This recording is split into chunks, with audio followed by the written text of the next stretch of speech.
Seattle. The weapons of mass distraction presentation of Cyber News Northwest. Fear Channel News, special inaugural edition.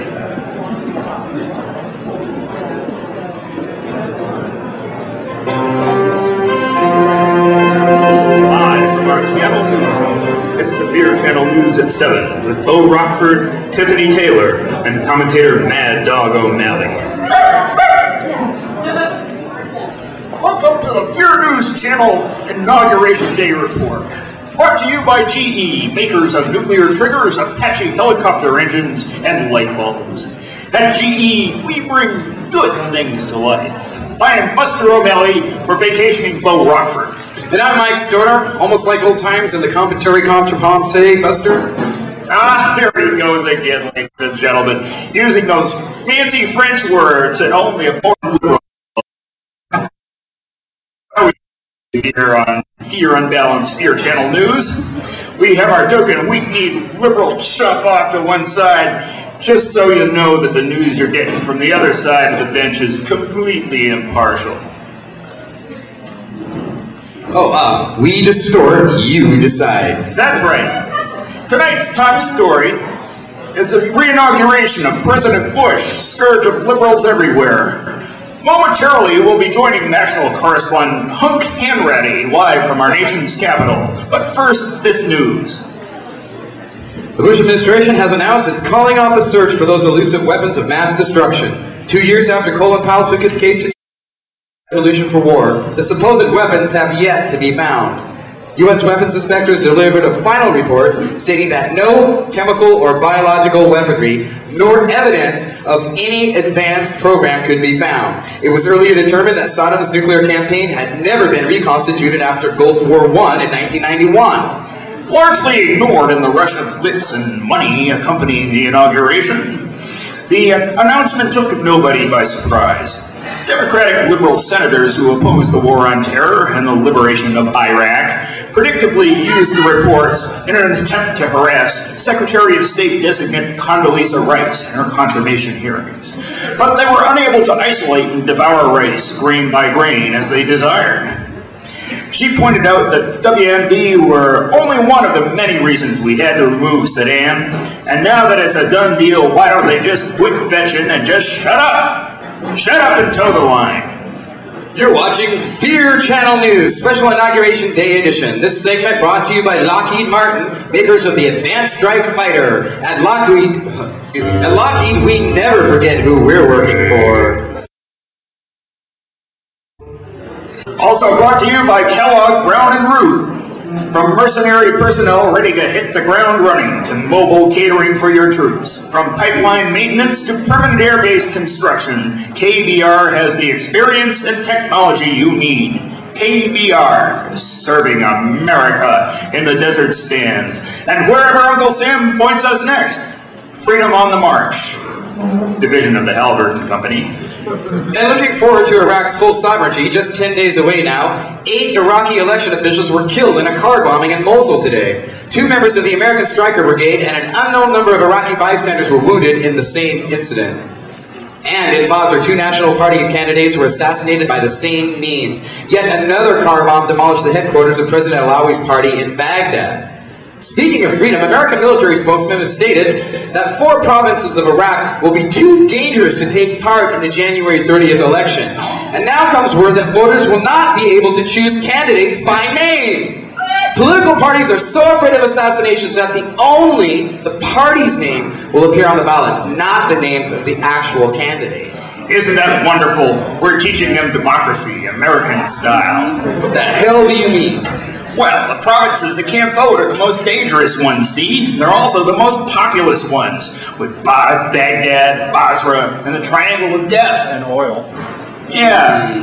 So, you know, these are very volatile. It's sort of like the United States, and, you know, you have red provinces and blue provinces, and you just don't count the votes in the blue provinces. Buster, that's the most outrageous, well, one of the most outrageous things you've ever said. That's not democracy. Oh, but it is. And I sure hope you've got some Air France tickets tucked away for your getaway. You're gonna need them, because when this administration is fully seated, my friend, Tom Ridge has a little list of traitors, and you may just be making a quick scoot away from the land of the brave. Hope you feel right at home in Gay Paris, along with all those other left-wing pansies. Okay. Fear Channel News, mean and biased. We distort, you decide. This segment brought to you by General Dynamics, builders of America's Triton fleet. Enough firepower to incinerate the world 3 times over. Yes. The ultimate security from GD. Now, we bring you some exclusive footage of President Bush earlier this morning leading a prayer circle at the National Cathedral. It's the mark of a truly great leader. His humility. Humility? Well, it's all part of being the leader of the free world, Stoner. We're in our tightest spot since WW2. There's no place for weak knees here, no sir. No place for sunshine patriots either. No, we need a man of courage, standing steadfast for freedom the way George W. did that tragic day at Ground Zero, the hero of 9/11. Are you trying to say that he was responsible for the outcome of 9/11? Oh, no, not the outcome. Heck, it was those damn liberals, ladies and gentlemen. And these damn liberals, they twist everything you say.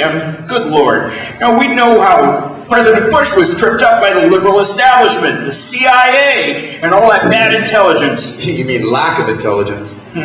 These Washington insiders set out to sabotage him as soon as he set his foot on the ground in Washington, D.C., ladies and gentlemen.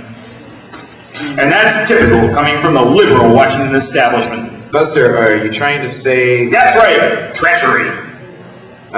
You know, and you're always poo-pooing conspiracy theories. Shut up, Stoner, or I'll feed your contract into the shredder. Now listen, you've been warned. Don't try to twist my words again, or so help me out. It's time for Mad Dog to take his OxyContin again.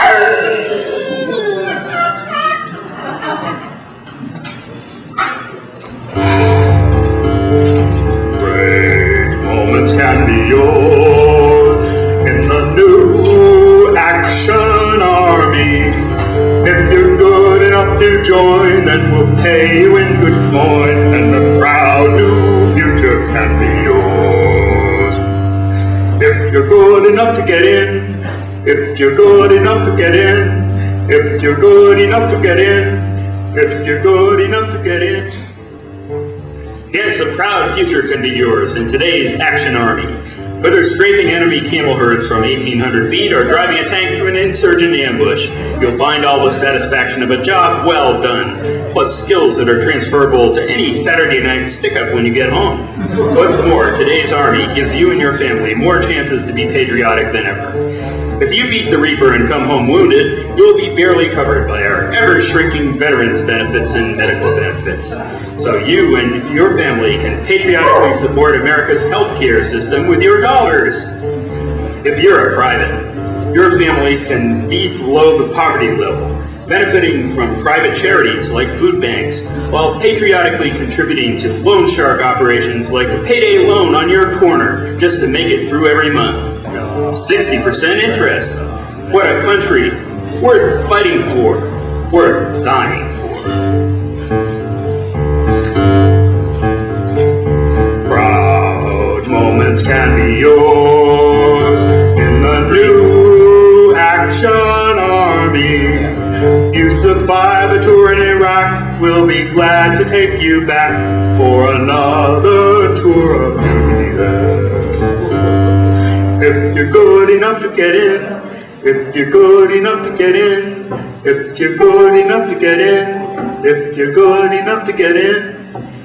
Some restrictions may apply. Welcome back to Fear Channel News, special coverage of the second inauguration of George W. Bush. This segment brought to you by Bechtel. Bechtel, sowing want, growing wealth, keeping it right where it belongs in U.S. banks. And on Wall Street. Time to roll tape now on our coverage of the day's festivities in the nation's capital. Today, our great President George W. Bush got a chance to savor his moment of triumph.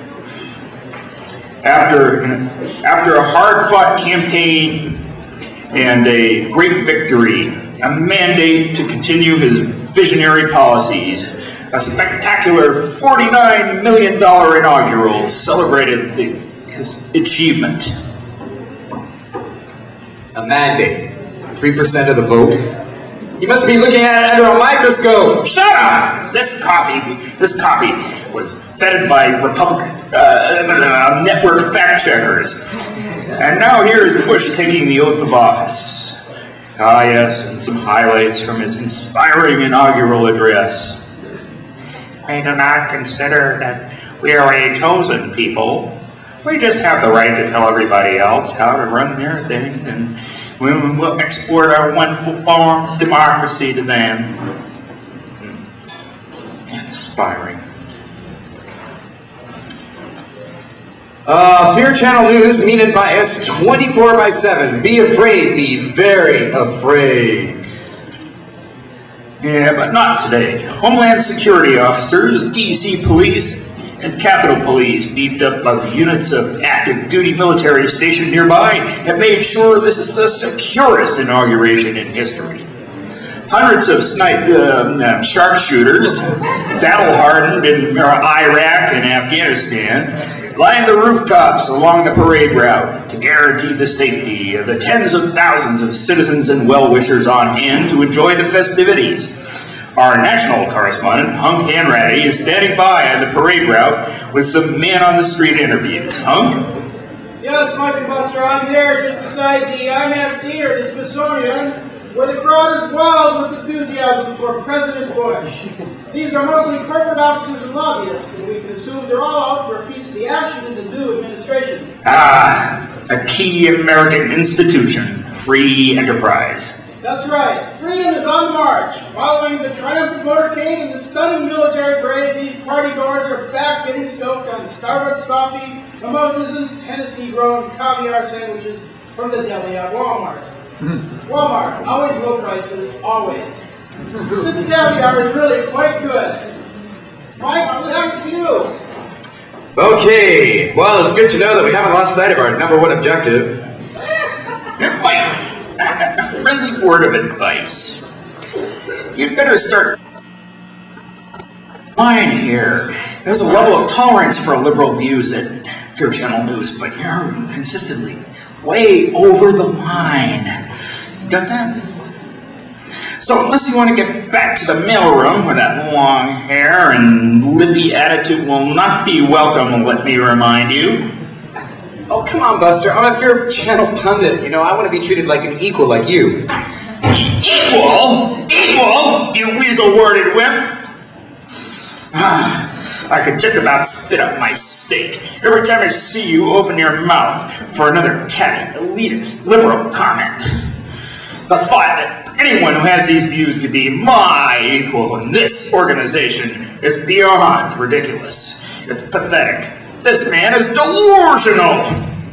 Because you know, when I see you sneering at whatever is good and right in our great land, President Bush, Don Rumsfeld, and our immortal NASCAR drivers, and you're grinning like a friggin' jackal, a parasite. I just can't stand it. Alarms go off in my head. I can see the demise of our country, our great country. I can see queer couples copulating in the Lincoln bedroom, ladies and gentlemen. I see red.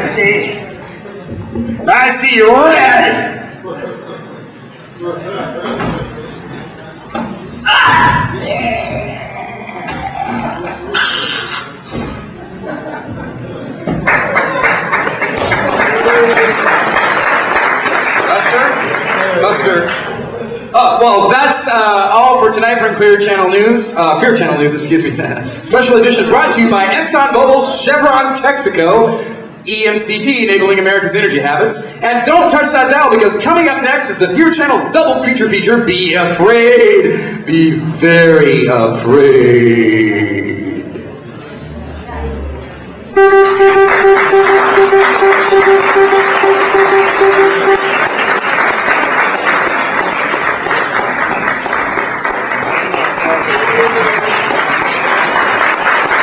More of those Oxycontin left.